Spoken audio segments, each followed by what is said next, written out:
A blessed and wonderful day to everyone. Welcome to our podcast, Hope and Strength for the Journey. Does someone ask you these questions?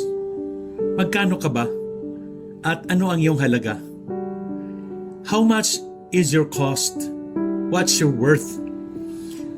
These two questions may sound alike, but they are different. Very different. Cost is the amount of money it takes to complete a purchase. The bill, the tab, the monetary expense required to accomplish a financial transaction. Worth is the usefulness of the object, the benefit, the value, and importance of the thing purchased. Ito'y tumutukoy sa mahabang pakinabang na ating makukuha kapag taglay natin ang bagay na ating hinangad na makamit.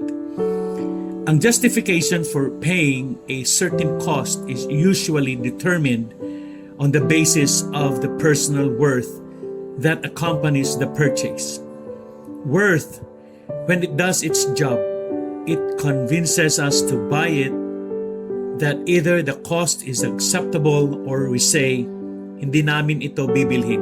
It is not worth na gumastos ng malaking halaga. Sa palagay mo, how much do you think you're worth? It's the most compelling, preoccupying question we measure ourselves by every day. I'm not talking about our net worth. Hindi ito tungkol sa dami ng ating pera, assets, real estate, properties, trophies, medals, diplomas, careers, or status. And it has very little to do with money. I'm talking about worth, as in self-worth. Don't ever confuse our tangible valuables with our value as a person. Value, as in the degree to which we feel valued by others, and valuable in purpose. Ang kahalagahan natin bilang isang tao has nothing to do with being rich or poor.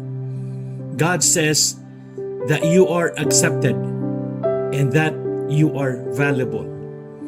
May dalawang paraan para malaman ang halaga ng isang bagay sa iyong buhay. Una, ano ang nakalaan at handa mong ibabayad para mapasayo ang bagay na iyon? Handa kang ibayad, ibigay, ilaan ang malaking halaga, maging ang iyong buhay, ilalaan mo kasi importanteng makamit ang bagay na iyon. Pangalawa, sino ang nagmamay-ari ng mga bagay na iyon? Ang sabi ng Bible, you have been bought and paid for by Christ, so you belong to Him. Ito pong sabi ng 1 Corinthians chapter 7, verse 23. Tayo sa Diyos, Siya ang nagmamay-ari ng buhay natin at binayaran ito ni Jesus ng kanyang sariling buhay. The cross proves our value. Nobody has ever paid a greater ransom than God paid for us. We are acceptable and we are valuable. We are worth saving.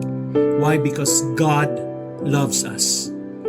Ito ang sabi sa 1 John chapter 4 verses 9 to 11. This is how God showed His love among us. He sent His one and only Son, Jesus, into this world that we might live through Him. This is love, not that we loved God, but that He loved us and sent His Son as an atoning sacrifice for our sins. Inihayag ng Diyos ang kanyang pag-ibig sa atin nang isugo niya sa mundo ang kanyang kaisa-isang anak upang magkaroon tayo ng buhay sa pamamagitan niya. Ito ang pag-ibig. Hindi sa inibig natin ang Diyos, kundi tayo ang inibig niya at isinugo niya ang kanyang anak upang maging handog para mapatawad ang ating mga kasalanan. Amen. Hallelujah. Praise the Lord. Glory to God. Let us pray. Dear Heavenly Father, thank you for revealing to us the value and worth in your creation of us. Lord, help us to see ourselves through your eyes and to see the beauty and person as a whole that you have created us. Don't make mistakes, Lord.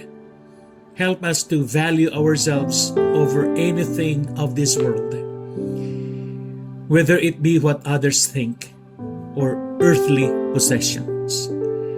We don't want to live up to what we think people expect of us. We want to live up to what you desire us to be. Give us the strength to overcome and to see that we were valued. Help us to accept who we are and to have confidence in our identity through you. We pray these things in Jesus' name. Amen and amen. Again, good day to all. God bless you and your family. See you again tomorrow.